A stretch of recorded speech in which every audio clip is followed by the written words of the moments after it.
ॐ स्थापकाय च धर्मस्य सर्वधर्मस्वरूपिणे अवतारवरिष्ठाय रामकृष्णाय ते नमः। यथाग्निर्दाहिका शक्ति रामकृष्णे स्थिता हि या सर्वविद्यास्वरूपां तां शारदां प्रणमाम्यहम्।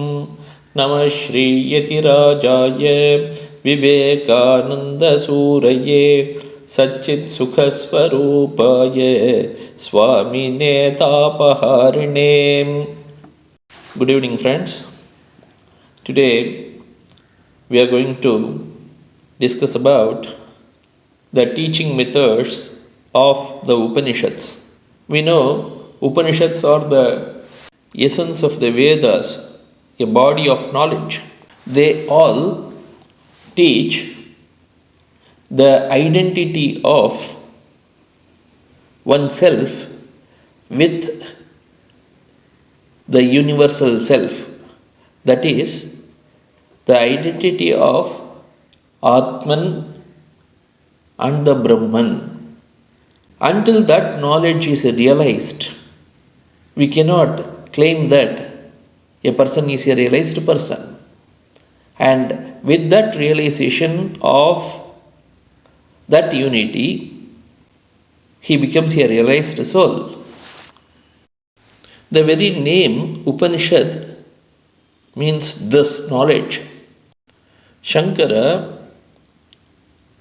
in his commentary on Kathopanishad, explains the etymological meaning of this word Upanishad. Sad is the verbal root from which the word Upanishad is derived. The meaning of the word Sad is to kill or to destroy. So the Upanishad is going to destroy something. That knowledge which is going to destroy the ignorance, which in turn gives the transmigratory existence for the jivas, is called Upanishad. So what is that ignorance, and why we have to remove that or kill that, destroy it?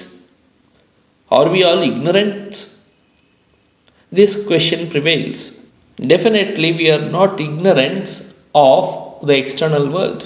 We see, we experience this external world. We identify something.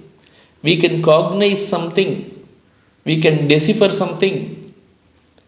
So in that case, how a person can be ignorant? Then why is this Upanishad required? This is the question. The answer is this. We know the external things. We can see this world as an object. I am seeing this world. It means that I am different from this world. World is an object which is seen by myself. I am different from that objects. I, the subject, is different from the objects seen. This we need to know. Everybody in this world knows some of the objects around himself. In that case, they are not ignorant. Fine, but they are ignorant about their own self. Knowing the self is the real knowledge. Upanishads propose to teach us this particular knowledge. And all the Upanishads are teaching this knowledge. At various points of times, various seekers had gone to their gurus, the teachers, and learned this knowledge of the Upanishads. This knowledge about the self. Throughout the history of time, so many seekers sought after this self. Therefore, so many different teachers taught the student, that is the seeker after the self, the knowledge of the Upanishads.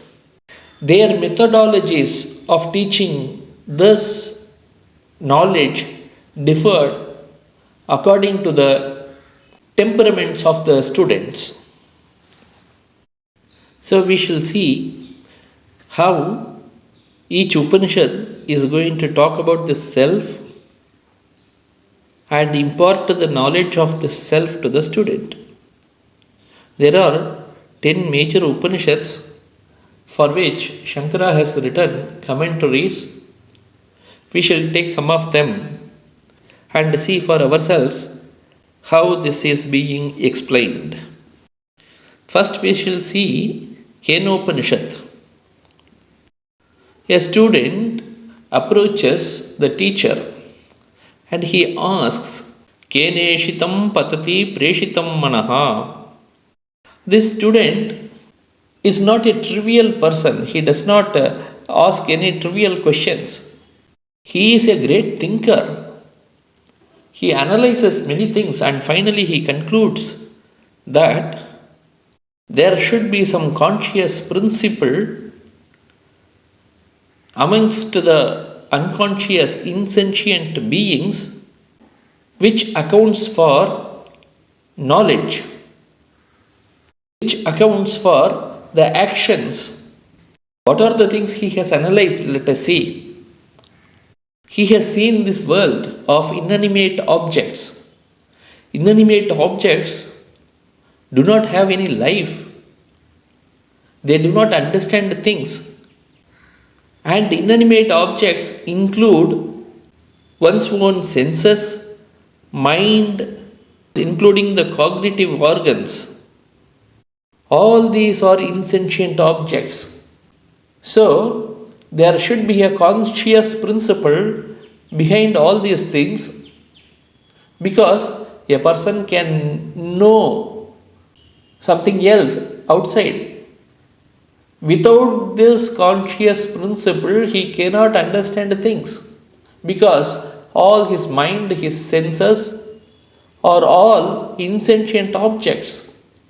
So, having analyzed all these things, he comes to the Guru to ask this question: Keneshitam patati preshitam manaha, kena pranaha prathamaha praiti yuktaha, keneshitam vachamimam vadanti, chakshuhu shrotram kavudevo yunakti. He is asking this question.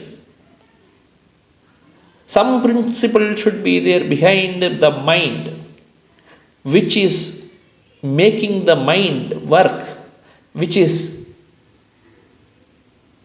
throwing the mind towards the objects of the senses. There should be a conscious principle which is making the vital forces of the body to work. There should be a conscious principle without which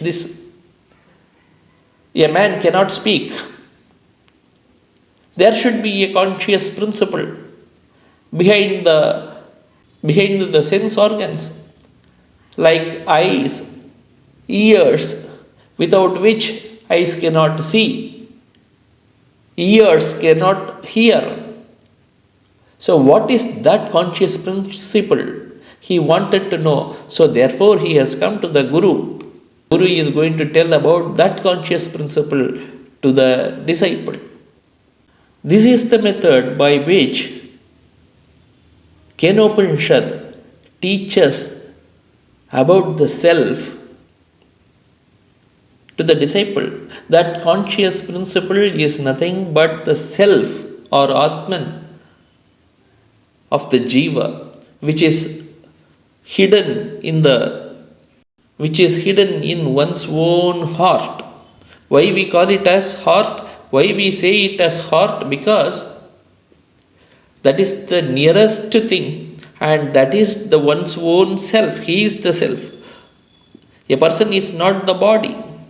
A person is not the mind also. A person is not the vital forces also. The man is essentially that self which is conscious by itself. In Sanskrit we call it as Satchidananda Swarupam. Sat Chit Ananda Swarupam. So that is the real nature of the man. And all the other manifestations like mind, vital forces, body, all the other things which we call as man are all the extra fittings living upon this conscious self. Without this conscious self, these extra fittings cannot be there. We need to remove these extra fittings. We need to analyze through our analysis. We need to decline or remove the idea associated with this body, the idea that the body is the person. This particular idea we need to leave by reasoning.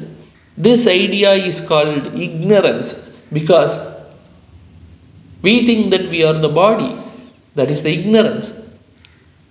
We think that we are the minds.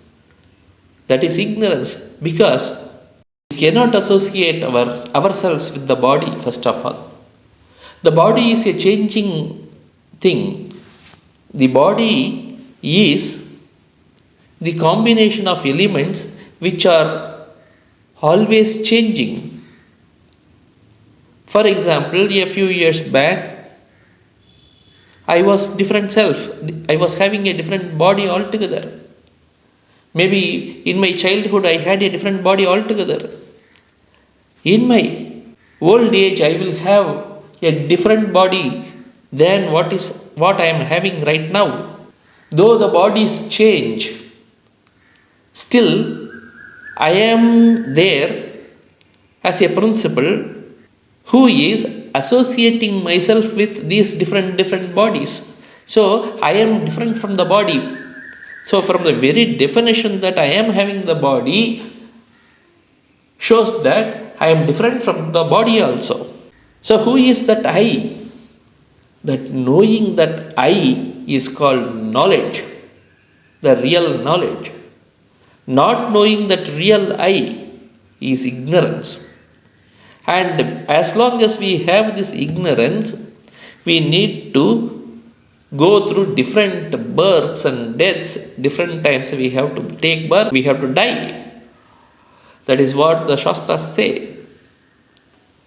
Therefore, the study of Upanishads is essential for everybody.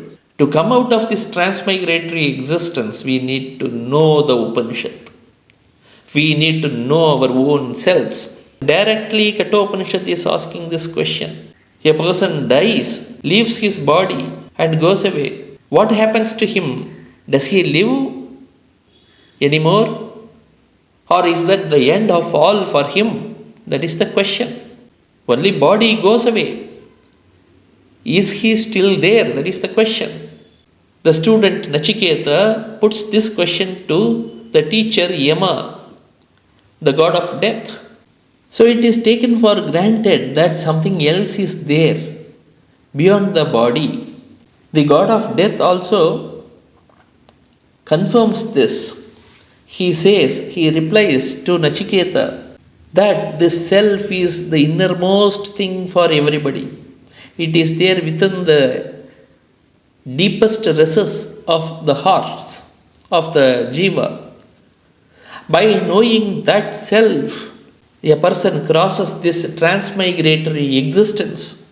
He is not affected by the dualities of this world. He goes beyond the happiness and sorrows of this world.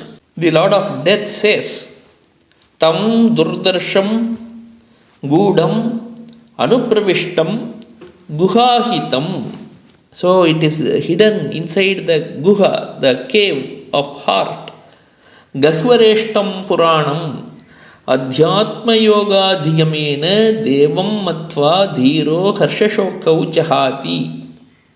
So a person who knows this self, which is hidden in the hearts of everybody, he crosses this transmigratory existence.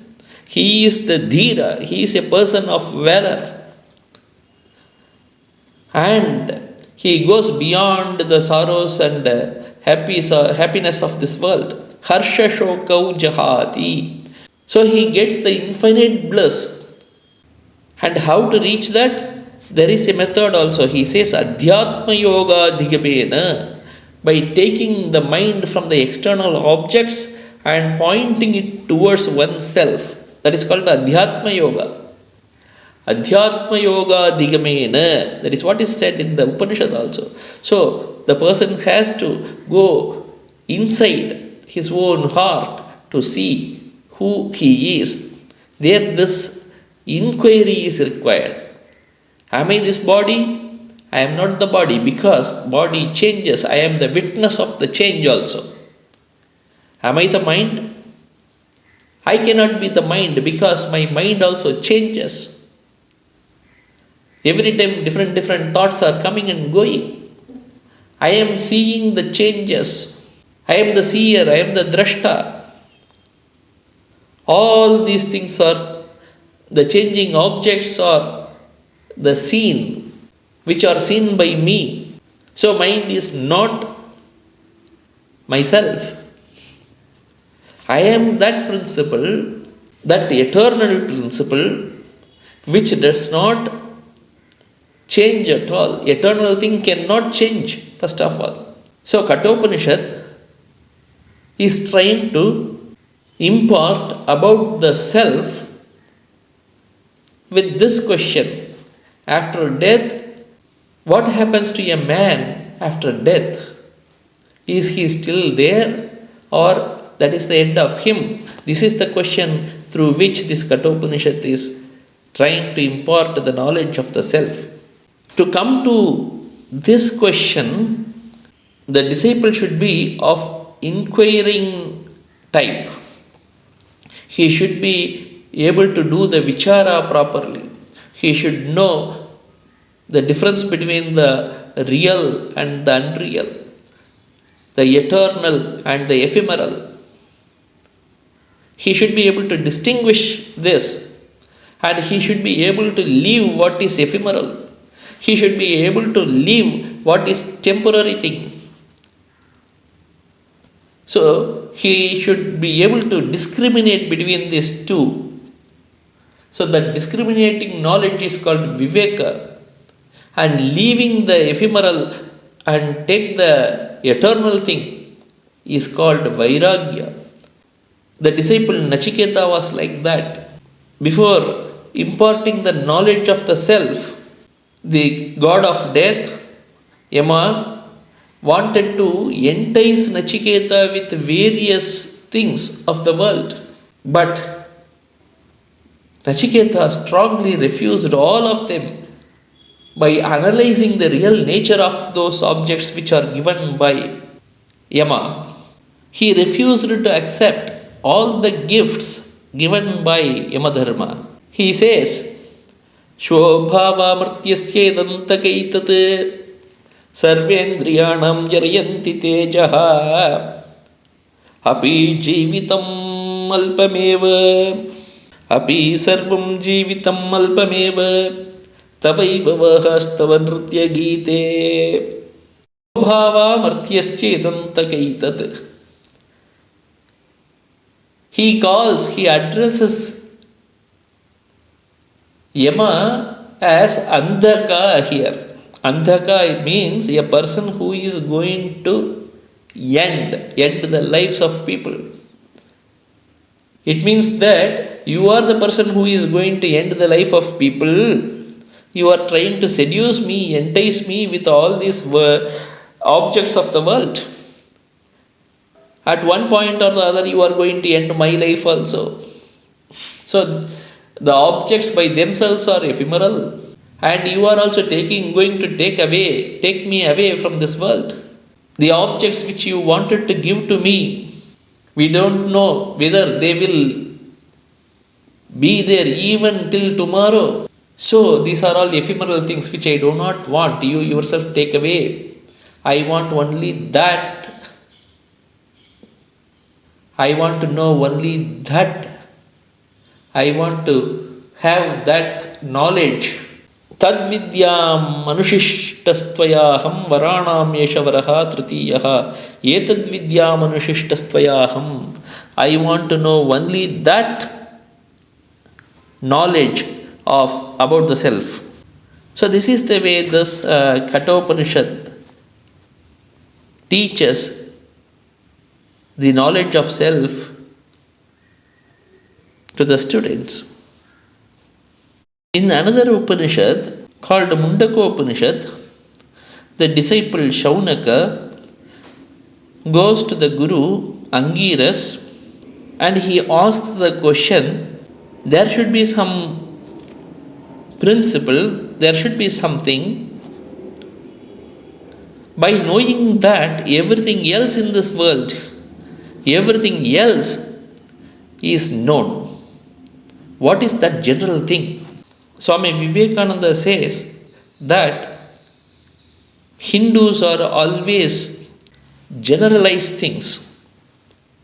They do not go for the particulars, they go for the generals. They derive from the general things. The question of Shaunaka to the Guru is one such thing. The disciple wants to generalize the everything.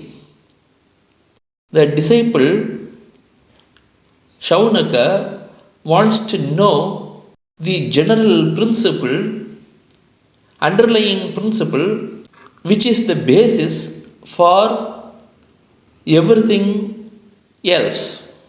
Therefore only he asks the question, by knowing which one a person can know anything else.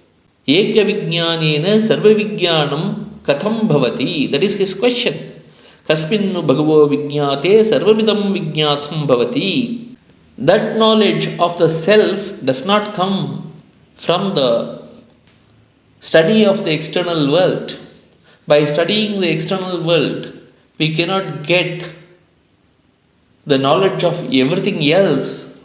By studying metallurgy, I cannot get the knowledge of geography. By studying astronomy, I cannot get the knowledge of medical sciences. So, this question is very peculiar. There should be some principle by knowing which everything else is known. What is that? That is the question. So the Guru is also answering the same thing. You may read all the Shastras, all the books in the world, but you cannot get that particular knowledge because all the studies and readings are not about the self. They are all about the objects of this world, which are external to the one's own self. Therefore, that kind of knowledge, which is about the objects of this world, is called aparavidya or inferior knowledge. Tatra apara rigvedo yajurvedaha samavedo atharvavedaha shiksha kalpo vyakaranam niruktam chando jyotisham miti. Vedas only can say that even Vedic knowledge is aparavidya. By reading this, one cannot get the knowledge of the self. In Bhagavad Gita also it is there. Traigunya Vishaya Veda Nistraigunyo Bhavarjuna. These Vedas are within this three gunas. O Arjuna, you go beyond all the three gunas. You go beyond the Vedas and Vedantas. You go and realize these Vedas and Vedantas are only like the pillars which show you the path towards the goal. By seeing these pillars alone, one cannot reach the goal. A person has to walk towards the goal. Therefore, only by reading this book one will not get it. By practicing what they say, by practicing only we can go towards the goal. Adhyatma yoga adhigamena, that is what is said in Kathopanishad. Adhigama is the practice. By practicing Adhyatma yoga, we can reach that goal. Same thing is said here also in the Mundaka Upanishad. Atha para yaya tat aksharam adhigamyate. Paravidya is nothing but that one, that knowledge by which this self is reached. Aksharam adhigamyate. This aksharam is nothing but that self, Atman, which is Nihitam Guhayam, which what we have seen earlier. What prompted this student to ask this question? Here also the disciple is very inquisitive person who can discriminate. He found that all the objects of the senses are created. Whatever we see, whatever we cognize are all created. If they are created on a particular day, before that what happened? So is there anything in this world which is not created at all? That which is created was not existing before its creation. So it means that it is anitya, ephemeral. Is there anything which is not at all created and which was existing at all the points of time, which is existing now, which will be existing throughout eternity? So this is his way of inquiry. So the student came to the Acharya, Guru, and asked the question, Kasminnu Bhagavo Vijñāte Sarvamidam Vijñātam Bhavati. To ask this question, that which prompted him is thus: Parikshya lokan karmachitan brahmano nirvedamayat nastya kritah kritena. He examined this world. Parikshya lokan karmachitan. This world, all the objects of this world are made, are created by some agency, something. Therefore, he got that vairagya, dispassion for this world. He wanted to see that one which is uncreated, which was ever existing. To know that only he has come to the Guru. Tad vijnanartam sarv gurumeva bhigachet. So, to know that he has come to this Guru, that type of Guru, Shrotriyam Brahmanishtam Guru, he has come, he asked this question, and he got the answer and he got satisfied. That self is the one which is taught by this Guru. There is a parallel to this in Chandogya Upanishad also. Chandogya Upanishad has got 8 adhyayas, 8 chapters. So many different stories are there. So many different students, different acharyas and gurus are there.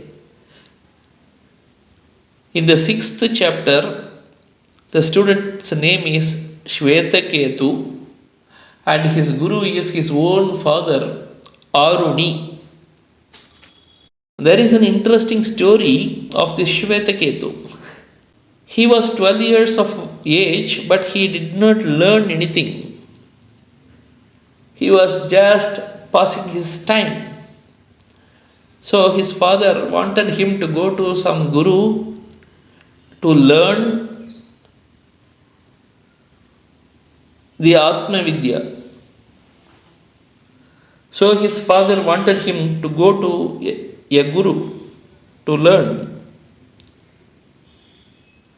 So he sent him to the Guru.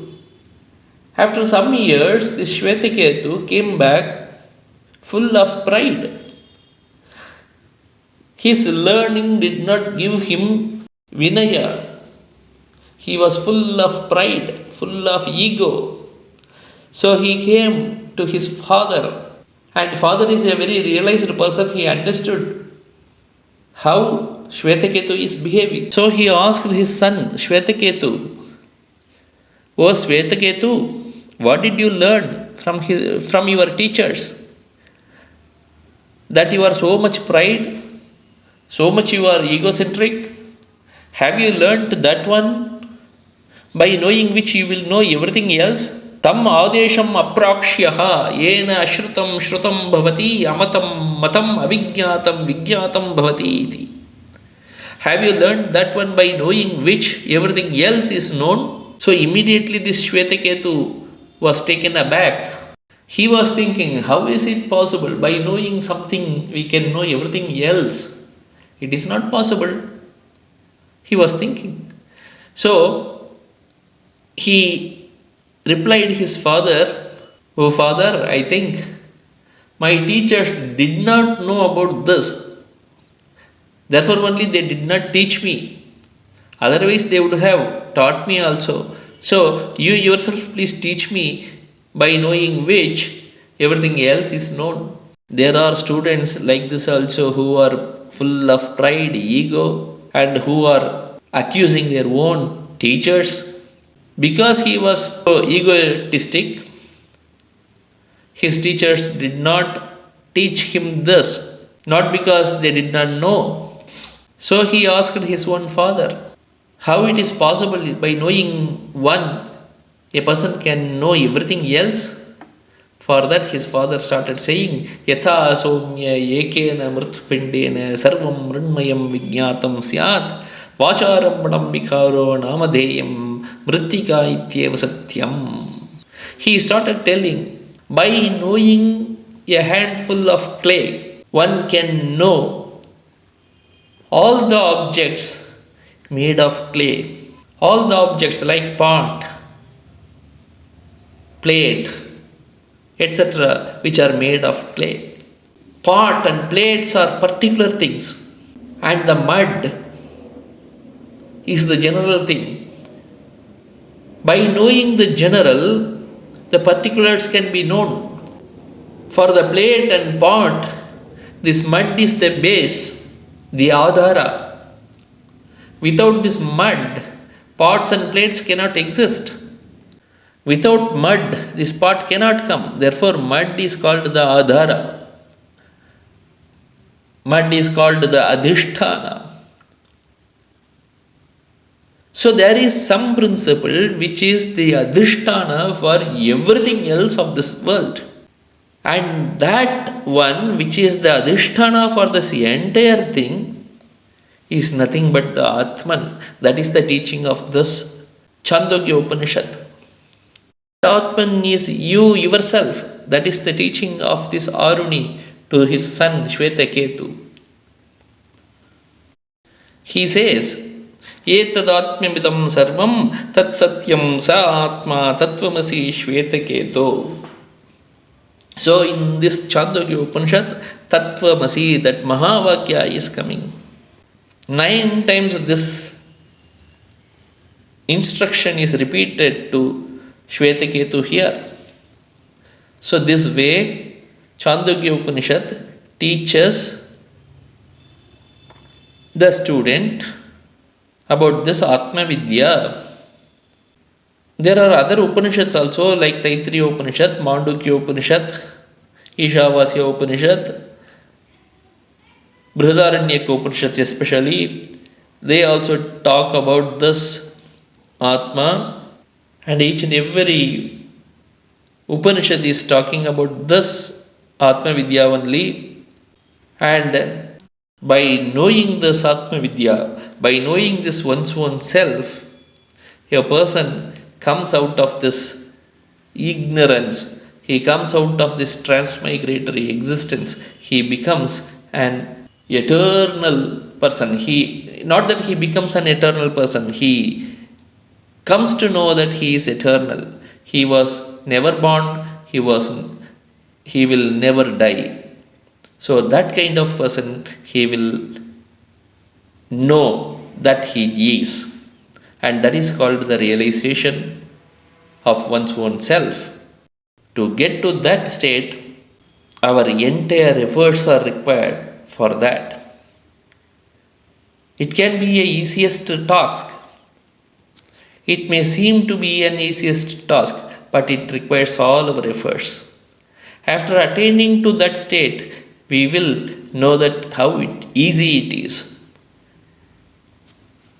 Until we attain to that state, it is not going to be easy for us. May God speed us to that state, that eternal state of bliss. This is our prayer in this evening. Om Shanti Shanti Shanti. Hari Om Tat Sat. Shri Rama Krishna Arpanamastu.